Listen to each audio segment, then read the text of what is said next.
All right. So good morning. Good morning, everyone. Welcome to AKMA Financial Independence Track Seminar. So thank you for coming in. So it's already 4:07 and we'll have to start our most awaited Financial Independence Track Seminar. Okay. So first things first, I would like to introduce myself. Okay, I am Lilibet Soriano Valete. I am one of your AKMA financial coach.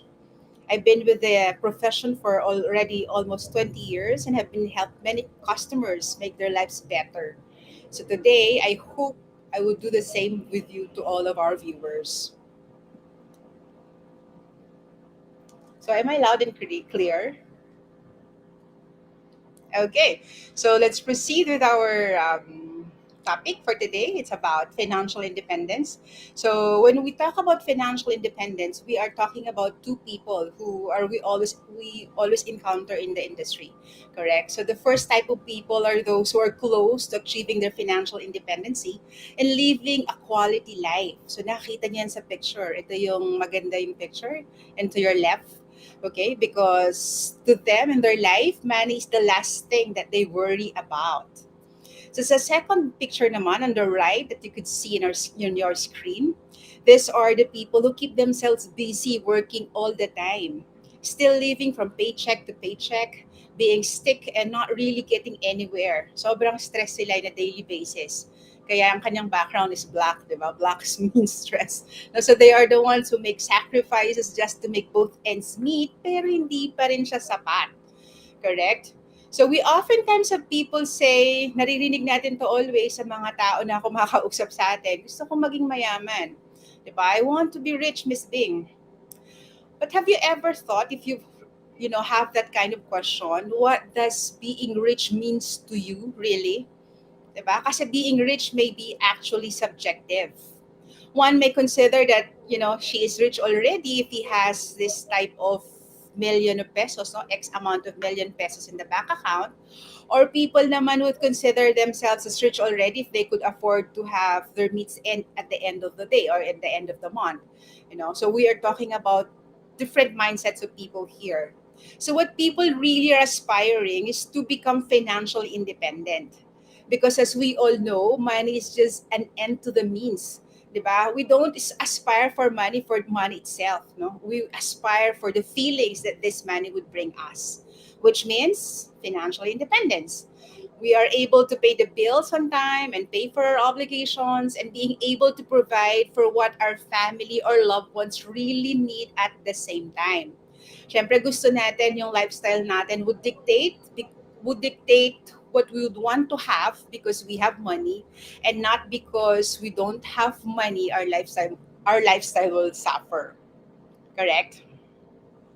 For that reason, now more than ever, people need to be more aware on how to achieve their financial independence. So yun po yung aming goal sa ating lahat ng aming mga viewers here in AKMA. We would want you to become prepared.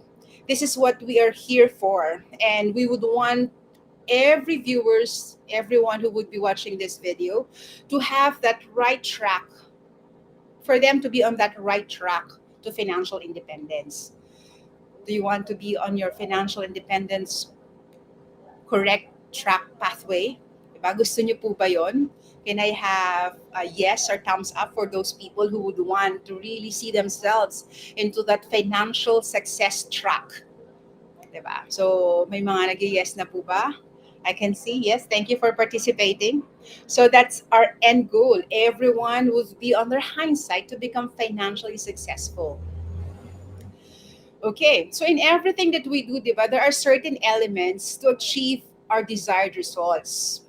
Parang lang dun sa nagluluto, there would always be recipe. Di ba? Madaming recipe, madaling sundan, kaya nating gawin yon, and we would achieve the same result.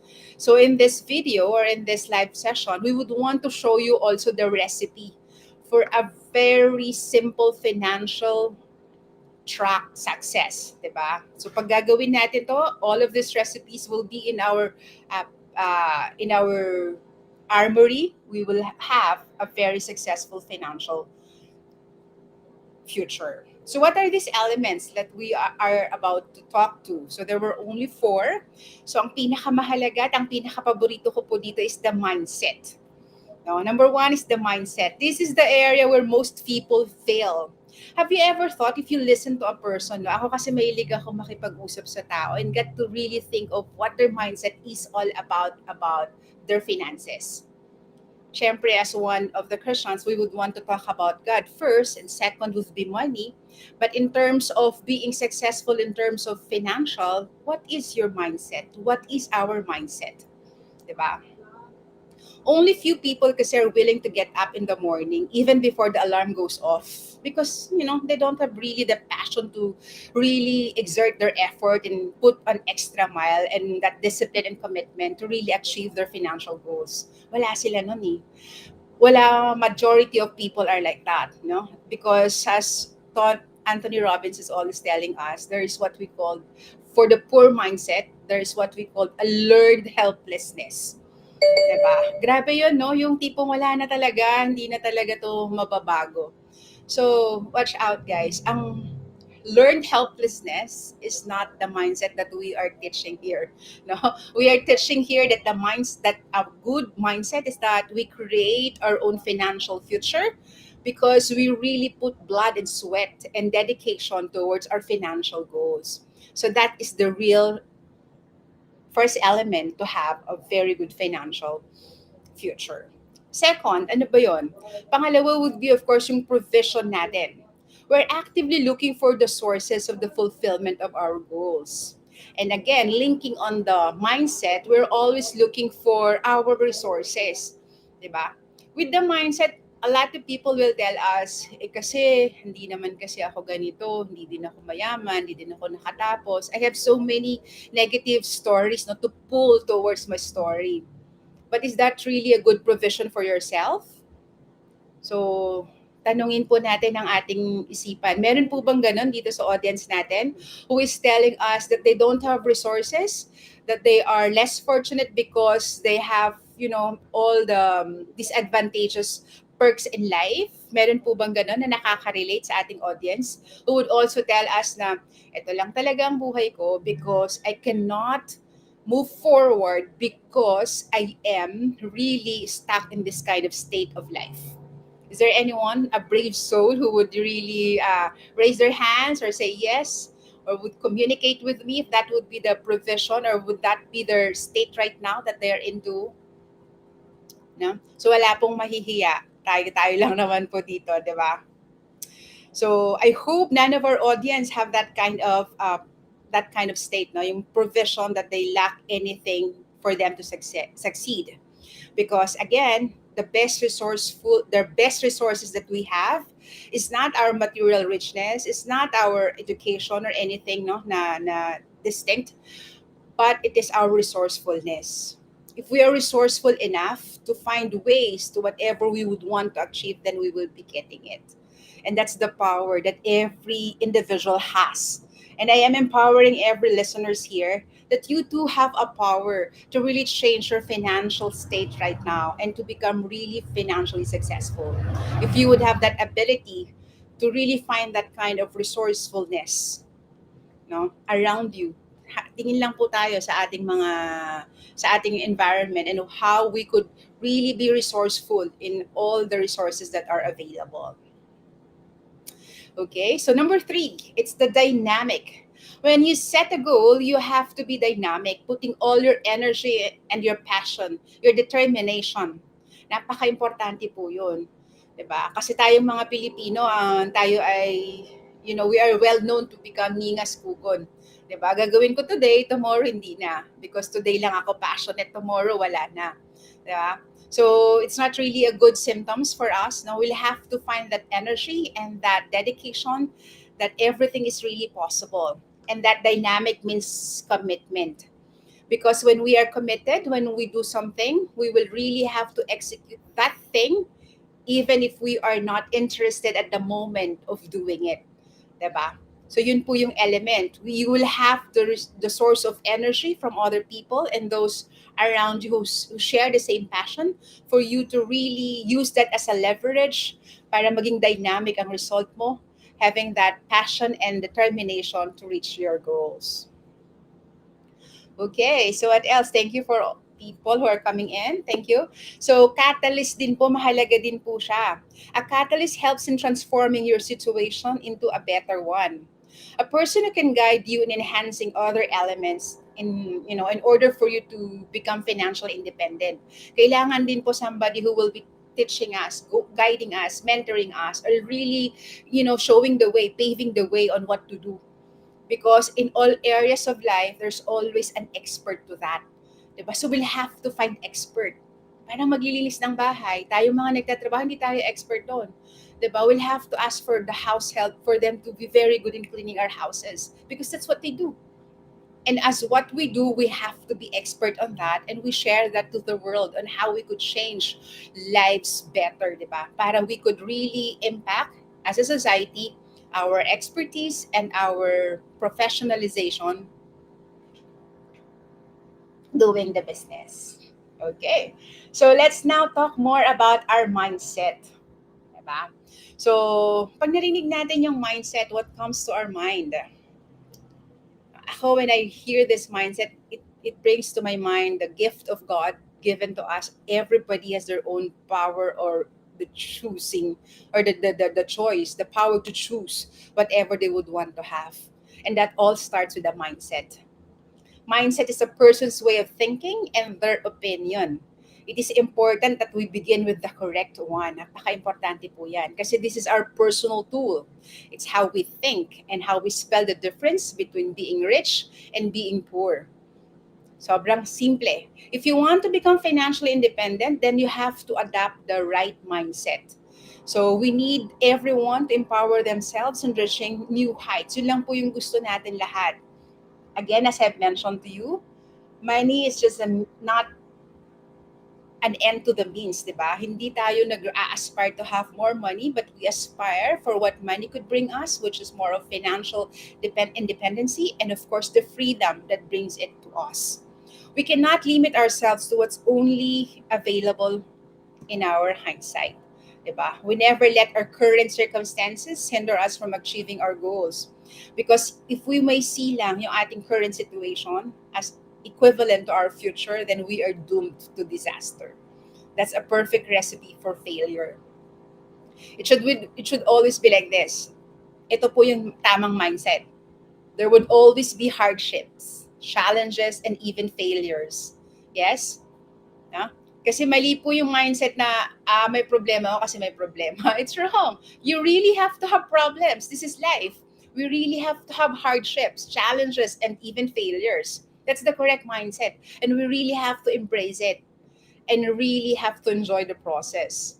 Because that's the time that these hurdles, these problems or challenges or whatever you call it, if you overcome it and you don't stop within your limit, no, yung situation mo right now, you got to really look and go beyond it, then that's where the real success comes in.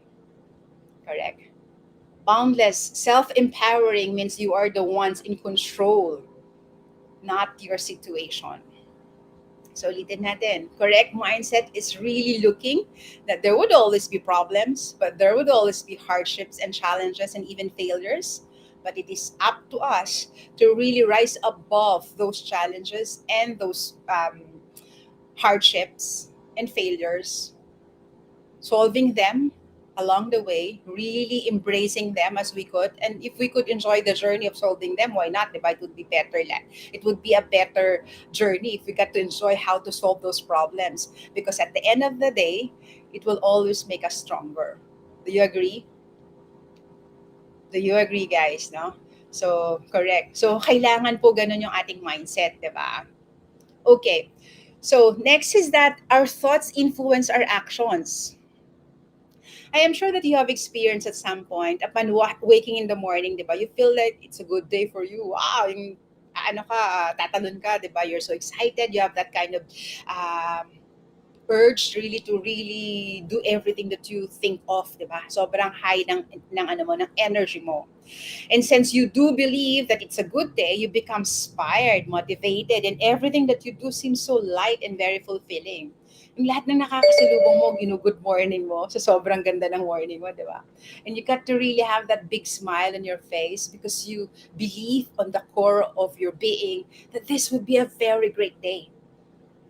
Now, so that's really something that influences your action because you really think or thought that this day will be good. So might as well live and act on it, diba? But if you want to achieve financial freedom, you've got to have a strong desire for a strong, so strong that it will dictate what you have to do. No? So hindi lang po ang pinag-uusapan natin is yung thinking mo na this will be a good day. Ang thinking would be you'll have to have a deliberate action regardless of the circumstances, as we've mentioned kanina, and the willingness to make sacrifices for the time, effort, and even money just to get to your goal. So that spells the difference between a rich mindset and a poor mindset because the thoughts of the poor people, poor who have poor mindset, have a different results through their actions. Do you agree?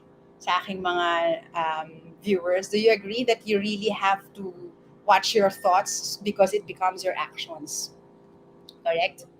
So next, believing in yourself that you can reach greater heights or period of strong desire to achieve it will make you very passionate in what you do and not be distracted even during very challenging times. Even if you feel so difficult at time, ang hirap naman itong pinagdadaanan ko, hindi ko mapagdugto ang mga buhay-buhay, di ba? Though I came from a very poor family and I could really witness how a disastrous financial economy of a family could really not so ruin but challenge your capability of really going to school with a good mindset, di ba? That everything will be okay. Wala kang baon, wala kang anything, di ba? But that's a test of your character and your commitment. These challenges will just propel you for you to have a very good destiny if you get to have that written in your mind that everything is achievable and you have your goal. Kaya naman yung ating pinag-uusapan ngayon is more of your financial goals. 'Di ba? Bakit mahalaga ang isang financial goals? No? A goal without commitment is merely a dream. So in this session, we're encouraging everyone to have their financial goal.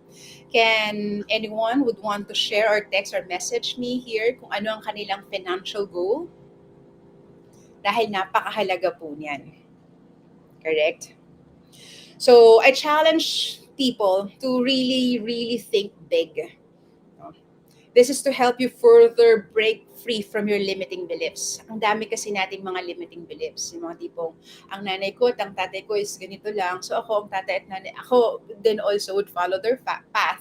And I would also be like my mother and their father. Gone were those 1950s African movie, 'di ba? Na slave yung nanay at tatay, the slave ang anak at apo, 'di ba? So we are already into this area that everyone would have to think big, that regardless of your age or your situation or your status in life, everything is possible. We are not injecting here no materialism. We are injecting here that everything is possible within your realm of control if you really would want to pursue it. Again, in AKMA, we would want to really have that financial hierarchy, di ba, nauuna sa amin ang Diyos at pangalawa pa lang po ang material things. We would want to reflect onto that kind of hierarchy as well. Okay, so but we would want to, in terms of our financial thing, we would want to really think big because we have so much limiting beliefs. No, na pwede naman pala na mabuhay tayo ng maalwan at masagana if we just have to put the effort and we have to live or act the part. Yun po yung ating mensahe here. 'Di ba? So, how would you want to live your life? Is the life that you have right now is the life that you would want to have? No? O mas gusto nyo naman po ng different life? Or mas gusto nyo mabuhay ng mas maalwan? 'Di ba? Is anyone here who would say that he is already living the life that he wants to have? No? So meron po ba dito na magsasabi na okay na ako, Miss Bing, I am no longer needing to think big because I already achieved everything that I have. Then for those people who would say that, congratulations. Diba? But again, those people who've already achieved what they've had, they will really have to think bigger, not because again of accumulating more money, but because they would want to have more progress for themselves.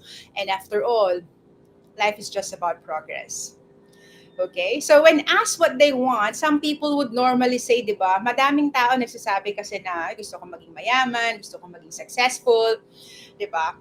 And they don't even know what makes them really rich, di ba, onto their own terms. So, pag sinabi mo, okay, so Mr. Juan, how do you define yourself to become rich? Paano po ba yun? Ano po ba ang definition nyo ng pagiging rich? Di ba?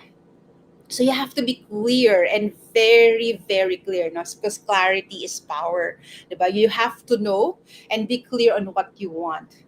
Because if you don't, you'll just end up to a story na sinabi ng isang um, friend niya, I want to have more money. Then binigyan ng friend niya ng 1 peso. Okay, you already have another 1 peso, another money. So is your goal achieved? Yes, na-achieve niya. More money daw eh. So binigyan ng isang ng piso. That's already more money. Correct? Unless we define what type of money or how much we would want to have or a clear pathway, di ba? It will never be realized. So gusto po natin sa AKMA, we would want you to commit to your clear goal, your financial goals. Bakit kailangan natin i-commit yan ng financial goals? Commitment is just like marrying individual, di ba? Sometimes there are people, marriage is not like a bed of roses to everyone who are married, just like me, correct? But commitment will stay you committed with the partner that you have, or your husband or your wife, because you're committed to each other. So similarly with the goal that you have, when you commit it, when you already have commitment towards that goal, so regardless of whatever circumstances you would have in the future or even at present, you will really go above that kind of situation and really fill in to that kind of commitment. Mahihit at mahihit mo po yan when you put your commitment to that. Now, to get what you want, I will have to rephrase this. You'll have to know exactly what you want, and you have to be very, very clear about it. The very, very, very, very clear, sobrang redundant. But then again, you have to be very specific and as detailed as possible. We oftentimes hear this, but do we really put that into action? Are we really detailed in everything that we are putting in as our financial goals? Diba? So check po natin. So may mga detalye na po ba ang ating mga financial goals? How many hours would you be, how many years would you be working? How much money would you have before you leave corporate? Or how many investment ventures would you need to generate before you could say yourself you're already financially able and not think about work or money? Those are things that we would want to have our audience to really ponder, because clarity is what would bring us to the right destination. Agree? So maraming salamat po for those people who are coming in and for those who are staying. So please like and share this video or this live so that everybody would have, a lot of people would really be benefited into this session. So there's an excitement, di ba? May excitement yung transition natin from going to wherever we are right now and to where we would want to go. So there should always be, from point A to point B, there would always be what? Anong mas mahalaga? Mas mahalaga ba yung pagpunta natin sa point B, that's our financial goals, or our steps or progress going to the financial goals that we have? Is there anyone here who would answer my question? What is more important? Is our goals or the process or the method of getting to our goals? Yan, mag-comment naman po kayo. No? Anyone? Alright, so tama po kayo doon, no? So mas mahalaga po yung process natin of going to our financial destination, because the process would make us a better person, who would make us a stronger person if would really have to do the work, diba? Because as we are always saying, destination is not an end game, but it's the destination that really embodies all our hard effort, our commitment, our energy, diba, towards the process. And going to that financial destinations that we always want to have or dreamed of, or being clear on what we would want to have, is something that would really excite us going forward or moving forward. Are you with me? So na-excite po ba tayo? Nakikita na po ba natin yung ating mga financial goals into reality? Because we're already committed into those financial goals that we have, no? For all of the audiences, no? Meron na po ba na nai-excite, na nakakaramdam po na ang kanilang financial goals would be something that they are very much excited? Wow. So thank you. So next slide please. Usap na po natin, nakita na natin what we want, di ba? We're already clear on what we want. So right now, our next step would be to visualize it. Have you ever wondered why, just by talking about some food, di ba, sometimes, di ba, pag sinabi natin, sana may mangga, tsaka at saka alamang, di ba? Parang naglalaway ka na kaagad, no? Parang wala ka namang mangga sa harapan mo, pero you just even thought of the mangga and the alamang, it already, salivate you, no? So, ganun po yung power ng visualization. Because fun fact, our brain could not realize if it's your reality or just your visualization. Ganun kagaling ang Diyos na gumawa ng ating imagination. Galing, di ba? So we can live like rich people. I have mastered this already when I was young. We were really poor, di ba? But I really visualize that I am already rich. No? And I really act on it. No? Na parang feeling ko I already have the money that I have. I am already manifesting the prosperity of life that there is. Correct? And that's the power of visualization. So you can do that also. It's a good trick to your brain. It's a good trick that you could have towards, experiencing the financial goals that you have as an experience, di ba? Real experience, because your brain could not distinguish if it's a reality or not. And then, ito yung pinakamagandang portion nito, napupunta siya sa subconscious mind natin, and that becomes just naturally being part of us, and our brain is already telling us we are already hitting our financial goals. Isn't it so awesome how God created our brain? Galing, di ba? So just have to make that as our ally. So tanungin lang natin, what do we really want? Again, being very, very clear. So, do you want to have a successful, living comfortably, debt-free, wala ka ng utang, no? You have to paint a picture on your head, diba? Making it clear as possible. Seeing yourself as if you're already there, gaya ng ginawa ko. You can trick your brain, guys, no? So, you just have to trick it because, again, we have a very, very powerful mind that is within our disposal, our personal power. Correct? So anything that you want, it can happen. This exercise is not just for you to imagine what you would want to have, but also this exercise will give you a strong desire to have it. Now, putting all your passion, your belief, and commitment, that will really play the part, diba? Everything will just boil down to setting your goals and then visualizing it. It's happening. Now, our brain is just like, we call that. All right. Okay. So your clear goal will act as your guide. It is a target you want to achieve. This is something I would want to share. Diba, yung mga missile natin, they have this red color, diba, targeting to their target. So that's how brain works. No? Meron tayong tinatawag na RAS, no? Sa ating mga brain. You will be the one behind the wheels, steering towards the right direction, towards your goal. Yung RAS natin, have you ever wondered, minsan, yung tinatawag natin na activating reticular system, when we are thinking of, say, for example, blue cars, no? Ang daming lumalabas na blue cars. Why? Because we are really thinking of that, and our brain is really associating on that moment, that particular color of the car. No? Pag bumili ka, you're mind into red dress, di ba? Ang dami mo nakitang red dress. Because your active reticutive system, the RAS natin, sa brain natin, tina-target niya yung gustong marating ng brain mo. So, mong red dress, ito, ang daming red dress. So, whatever you put your mind into it, you will have that. It's very smart, di ba?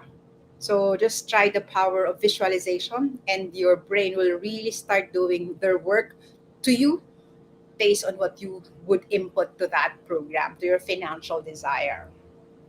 Okay, so when you start writing down your goals, remember to make it smart. Diba? Alam natin lahat yan. Ulitin natin.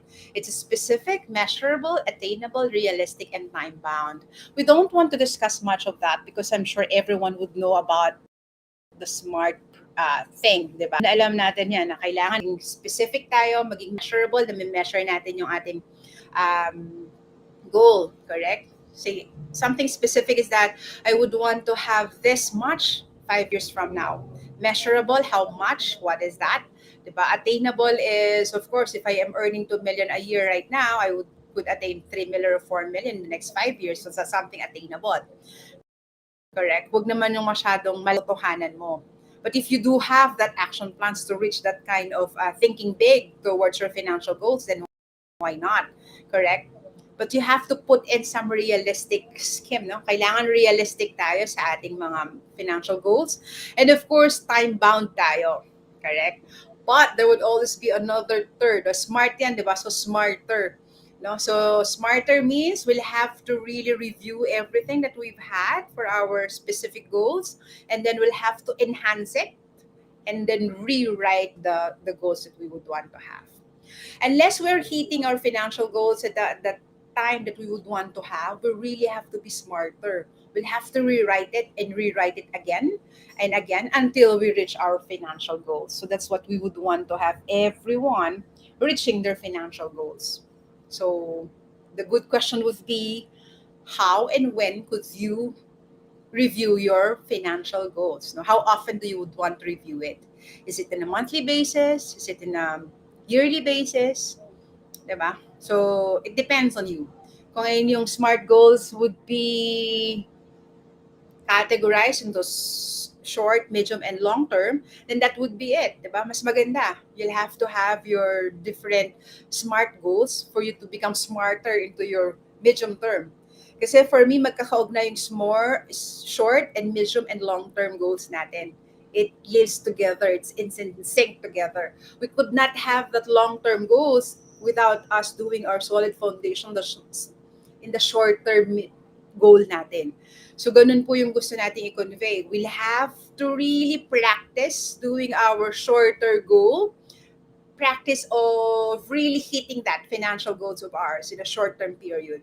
And once we do it, we will be better equipped to have that medium-term goals and we'll have to be very good into our long-term goals. Meaning, ito po yung key, pag nadadaan natin ang short-term goals natin, it would be easier for us to really hit the medium-term goals natin. And it would be very easy for us, if not that hard, diba? Because we've hit our short and medium, the long-term will just, chase the results out of it.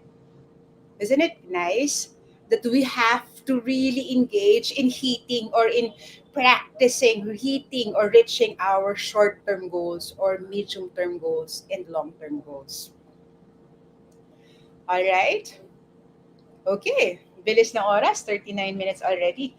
So, I would want everyone to write down your exact goals, no? So, nasa comfort of your home po kayo. So, let's do the action of whatever I have mentioned here. I would want you to write down everything that you would want to have and you would want to own. Diba? So, I'm giving you 3 minutes. Diba? So, lagay po natin anything that goes to our mind. Wala pong, wala pong limit, di ba? Anything that goes to our mind, we can put it into writing and then we'll have to really envision it and we'll have to do the visual. Okay, so are there people who are already writing their goals? So I hope you will be writing if you're not writing right now. I hope, our objective is to you really have that time with your life, for tonight or within the day. After this video or after this session, you'll have to really write down your exact goals because we would want you to become successful in really hitting your goals. Okay, and then second thing, after you finish writing that goals, is we have to remember the visualization. Reflect on what you really want to have, diba? Tapos you'll have to have that kind of strong desire so that you would want to see yourself, you're already having that kind of desire right now. 'Diba? So dati gusto ko lang green paint, 'di ba? So yan, may green pintura na kami. Ganun lang kasimple, mga short term natin, 'di ba? So kailangan meron lang akong gustong feeling like a hotel vibe office work. So you don't have that. It's a short term, very easy to achieve. So but you are training already yourself to really hitting your financial goals in a short term period, right? So that's the essence of this kind of scenario. You really have to hit that because you have the recipe, the elements of hitting your financial goals. Does that sound really exciting to everyone here? Okay. So next, we would want to list your personal goals, things that you would want to have, 'di ba? So gusto lang natin maging ano dito, maging very very clear, 'di ba? So gusto natin whatever we would want to do, 'di ba? Maybe your day-to-day activities or you want to do, anything that would put into your mind, ano kayang gusto kong gawin pag nag-retire ako? Mga 5 to 10 years, what would my life will be? 'Di ba? Very clear dapat po 'yon. Anything that will give us the sense of fulfillment and our satisfaction. Siyempre, we would want to have something that, things that we would want to own. Diba? I would want to own a farm lot which would give us so many fruit-bearing trees. Diba? Na gusto ko may overlooking ako na glass house towards the mountain, as clear as that. So you really have to have that, no? So sulat po natin yan, list down po natin yung mga gusto natin na mga bagay na magkaroon po tayo. Us to really be clear on what we would want to have. Again, we're talking about financial goals. So we really have to be very good in really writing everything into the paper, no, and committing into that. Next, improve myself on. Ano yung mga gusto natin na magkaroon tayo? Not just about, money. Again, it's just an end to the means. But we'll have to have our own self-awareness, correct? This is one of the elements in fit, yung tinatawag nating professions, yung diniscuss ko kanina. Making yourself better. We'll have to leverage it to become more successful. And of course, we would want to be grateful, di ba? Everything starts with gratitude because everything is will never be here without God's grace, and we are acknowledging that in a daily minute or in a daily basis or every minute of our life. We'll really have to breathe that type of gratitude because all important things that we'll have would really mean a sense of appreciation to the people who have helped us and of course to the God who showered or blessed our work. Diba? So gusto po niyan. So are you doing your assignment already? Are you really going to your 5 minutes person, no, of your short term, medium term, and your long term goals, your financial goals? And are you visualizing it already? I hope no, madami pong nagpa-participate. Because according to study, if people just hear what they are learning, they will have to forget about it. But 70% who would be immersed in whatever they are learning, meaning you are writing the exercise that we are asking you to do, then there would be 70% chances the result of what we would want to have. Diba? So for those who have written down their goals, thank you so much. No? So palakpakan po natin sila. So, ika-classify na po natin yun yung mga goals natin. Kanina, di ba, may short term, medium term, may long term tayo. Kanina, tinatawag natin yung financial goals, di ba? Yun po yung ating core ng pinag-uusapan. So right now, you could also add on to those goals. Pagkatapos ng financial goals, for your goals naman, what would you like to venture, as into your business? Or do you want to get promoted this year? Or shift to another industry naman that would really challenge your juices of your brain, 'di ba? Gusto mo din naman na goals, 'di ba? You want to take master's degree o kaya naman doctorate or even read a number of books just like what I'm doing on a certain topic or broaden your knowledge on the language or psychology or anything that really inspire you to become better, 'di ba? To really work your brains out, no? Kailangan din kasi na exercise po yung brain natin. So kailangan din natin knowledge goals because we don't stop learning when we stop our schooling, but we stop learning when we are no longer inept to learning. No? Medyo paradoxical yun. But I'm sure you already get everything that I am saying, that we would want to learn things because we need to have our knowledge goals as well. Tayo, so Dagdagan na din natin social goals, 'di ba? Ilan ang gusto mong makita sa iyong mga organization? Ako, into my church organization, I would want to have more friends to my organization, 'di ba? To institute also something that you would want to impart to your community. That's also something that you could put into your social goals, 'di ba? Your health goals, no? Pwedeng very specific as well. And of course, spiritual goals. Ito pinaka-importante po na goals natin. No? So we are not just talking about financial goals, but we're also talking to the most important and life-saving goals that we could have. Everyone would agree it's our spiritual goals. Diba? Gusto po natin yan. We'd always want our best to put God first or at the center of our life.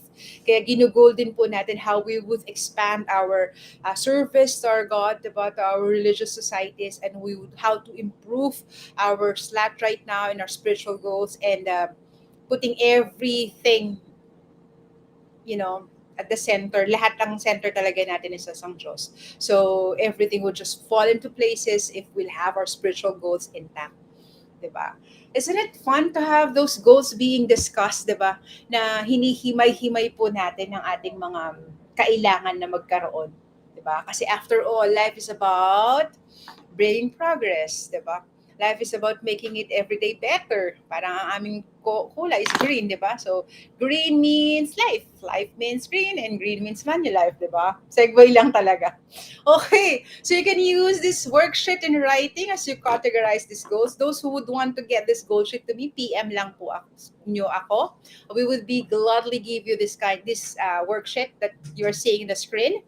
This way, you will be able to set goals for each aspects of your life. Gaya ng diniscuss natin kanina, pinakamahalaga, spiritual goals natin. Susunod yung ating financial goals, career goals, knowledge goals, social goals, and health goals. No, dagdag natin yan, maganda nga din relationship goals eh. 'Di ba? Yung mga tipong hindi ka sisigawan ng asawa mo, you're always sweet, 'di ba? That's also something that we could aspire to have for those people who are in relationship, 'di ba? So relationship goals also for those people who are into relationships. Okay, so we're reaching already for the next worksheet. In each of the goal that we have already or you've already written down, di ba? Nakapag-categorize na po tayo ng goal natin. Ngayon naman, we'll have to determine our priority level.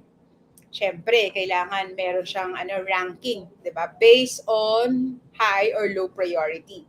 Pag sinabi nating high priority, it's simple. It's very self-explainable, we'll have to really dig down to our deeper self, diba? That our goals would have, of course, to be the first one to be achieved. Self-explanatory is the word I was looking for. Diba? So, high priority, parang tipong pagising mo, gusto mo mag-toothbrush, high priority yun because you cannot talk to other people if you haven't brushed your teeth yet. Diba? Simple as that. So, you cannot go to work without money. You cannot go to work without the blessing of God. So, you have to have high priority list, no? Based on your category, based on your values as well. So I have mentioned these are, of course, sample of those priority as well is the medical expenses, the income protection, nasa financial goals na po tayo ha. And of course, your kids' college fund and even your retirement. Pag sinabi mong low priority, ba't kailangan pa natin ilagay yan sa goals natin? Low priority naman. 'Di ba? Hindi naman. Kasi ang low priority is just like similar to salt, 'di ba? It's not the content of the menu, but the salt makes the menu taste better. 'Di ba? Pampasarap siya ng buhay. So what are those low priorities that we could put into our goals, 'di ba? Just like renovating your house, 'di ba? Or buying another car if you need to because lalaki nyo na. 'Di ba? Or traveling abroad or vacation because you would want to create memories with your families. 'Di ba? Low priorities 'yan, pero it makes our life better and it makes our life more enjoyable. Correct? Because people would tend to satisfy their wants. Ito naman po yung banabaliktad natin at kino-correct natin. You'll have to have the high priority first before you go on to the low priorities. 'Di ba? Ibig sabihin, sa example natin kanina, pag nagluluto tayo ng karne, dapat may karne muna tayo bago tayo kumuha ng spices, correct? Kasi anin nating spices, the salt, the vinegar, anything, if we don't have the main menu, wala tayong kakainin. Kaya bang kainin ng puro salt or puro toyo, di ba? As simple as that. So similarly with our financial concepts, we really have to identify what's our high priority before we go on to our low priority. Priority dami sila. Okay. Okay. So again, to really push through that, the high priorities are our medical expenses, our income protection, your kids' college fund, and even your retirement. Diba? But of course, gaya ng binanggit ko kanina, pampasaya ng buhay ang mga low priorities. So we really have to put them also to our financial goals, di ba? Ang saya ng buhay. Kasi ang buhay natin kailangan masaya. Correct? So this is the importance of listing down the goals and determining the level of your priority. Once you are able to achieve of 30 goals na binanggit ko kanina, then it's time for you to have naman your low priorities goals. 'Di ba? So, step by step lang din siya. Okay. Next, another way of goal setting technique is creating a vision board. Sobrang dali lang naman yan. Ginagawa na ng lahat yan. Dati kinakat pa yan ng manual. Ngayon, nagagawa mo na siya in an Canva or whatever, di ba? Ang dali na lang. So, electronic vision board na ngayon yan. So, they can post it anywhere. Again, with the power of visualization, those you put onto that vision board always, no? On my experience as well, always 101% becomes are really your becoming your reality. So for those people who have not done yet that vision board, pag di nyo pa po nasubukan, gawin nyo na po tonight. 'Di ba? Put something, no? You have to create that kind of picture to your brain. Lagyan nyo na po yan, gawin nyo na po, and you will be surprised. A few years from now, you've already attained all of those goals that you have put into that vision board of yours. 'Di ba? So that's the power of our brain again.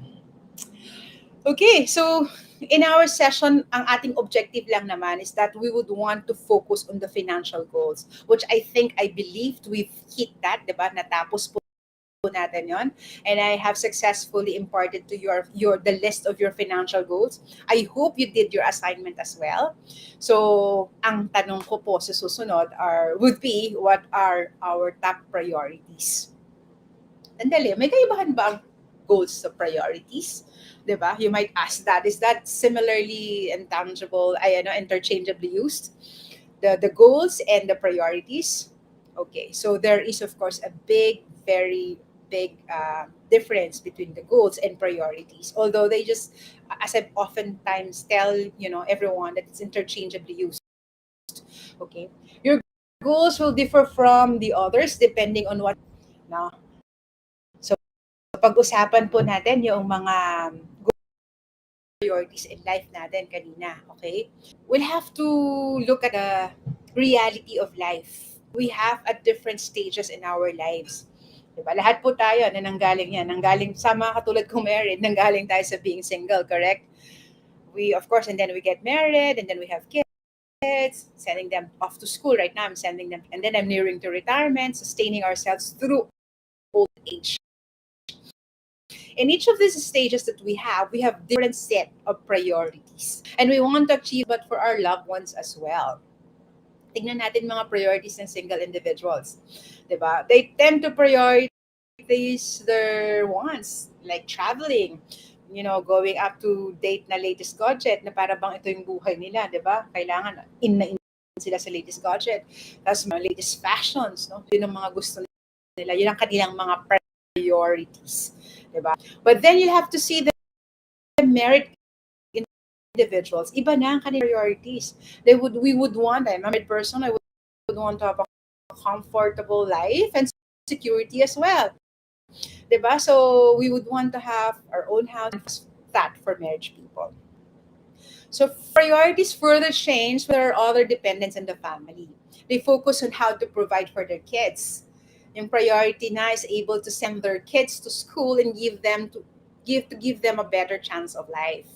When the kids are all grown up and the parents are about to retire, their priorities now is to have a comfortable life at retirement, doing the things that they.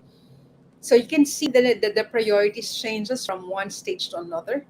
But the key here is that in every life stage that we have, from single, getting to married, and going to growing family and retirement, each stages creates more complexities. No? Yung complexities and financial aspects that we have is what we call the reality of life. Diba? When we progress to retirement, nagiging more complex siya, nagiging more complicated because we have more wants in life. And that's what we would want to address as we go transition ourselves to a different life stage. So for our viewers right now, whatever your stage is right now, your present needs would be, of course, dictate your lifestyle. 'Di ba? Yung mga gusto natin na mabili because we want it and we need it, and most specifically, kailangan natin. Those are our priorities as well. Ano ba ang mga kailangan natin? 'Di ba? Kasama diyan ang health fund. Since you're earning a living already, your short-term goals, pinag-usapan natin kanina, pwedeng maging short-term goals natin traveling, purchasing a house or a car that would entail having to repay loans for our purchases. So your milestones would be protecting those assets and protecting your income in case of you are suddenly taken away from the picture. And when you start your family or as a growing family already, you put aside, an income for your protection and your goals for you to have enough funds for your emergency. Ibang usapan na pag married, kailangan may emergency fund na. At ang college funding din, kailangan din intact yan, solid. Or otherwise, you will be stressed when you are sending your children to school. And of course, your retirement funding is part of your long-term goal since it's ideal you should be start building your fund as early as possible. Bilis talaga ng buhay right now. Isang ganun lang, you're already 60. But when you were 30s or 40s, like, wow, feels like it is forever before you reach your retirement. Pero pag matanda na, pag mga nasa edad ko na po, parang wow, parang ang bilis lang talaga. That's something that I am teaching to all of my clients, that putting in something for their retirement is a wise move for them to have right now, not for the next few years, because time really flew so fast and you don't know talaga what will happen next. And during your retirement years, priorities would be additional medical spending. Dami na niyan. May insure, may kung ano-ano na, di ba? Living a comfortable life and of course, transferring your wealth to your family at that last stage of your life. Yung in-accumulate po natin ng money, accumulate nating assets, we cannot bring that to our grave. So we really have to transfer that wealth to our family by means of transaction. Oops, sorry. There's ano. By means, of course, of our estate planning. We also provide for that kind of services for those people who are interested for our estate planning services. Okay, our next workshop is for you to identify those priorities and write them down. And you will need what you will have to achieve them as your milestones. Diba? So gusto po namin na reach ninyo, no, this kind of exercise. So we'll give you another minutes, or you do it at your home, at your comfort of your house, diba? Yung short term natin, yung medium term natin, and ang long term natin. Okay. So we're already free with that. So we'll have our life stage already. So of course we don't want you to be overwhelmed, and we are so much faithful to our time. So we will be ending it in 1 second because tomorrow I would be plugging in our next speaker would be si Sir Rafi. Please come and join and see him live for the continuation of our financial independence track. He will be discussing about the next slide would be on terms of how would you be managing your financial situation right now. We will be speaking specifically on the budget tips, on how you would identify the needs and the wants, and the practical tips that he would be discussing in terms of handling your money for you to become very good in handling your money. So, as at this point, I would love to tell you one quick quote. We'll have to get serious with our money. Otherwise, we will not have a serious money. So I'm sure you would want to have a serious amount of money. So you'll have to get serious about really handling your money for you to become financially wealthy. So with this, I am Lilibet Soriano Valete, being AKMA branch head, and I'm leaving you with a quote that life is about enjoying to its maximum limit to whatever life could bring us, because we would want to live a healthy, wealthy, and spiritually inclined life, enjoying life to the fullest. Thank you so much, guys, for being with me. And I hope we'll see you next Monday again for another dynamic discussion about our financial independence track. So I hope everyone would go tomorrow again with Sir Rafi to his live FB page as well, having this continued financial independence track. So I hope, thank you so much, guys, for joining me. Thank you. Signing off.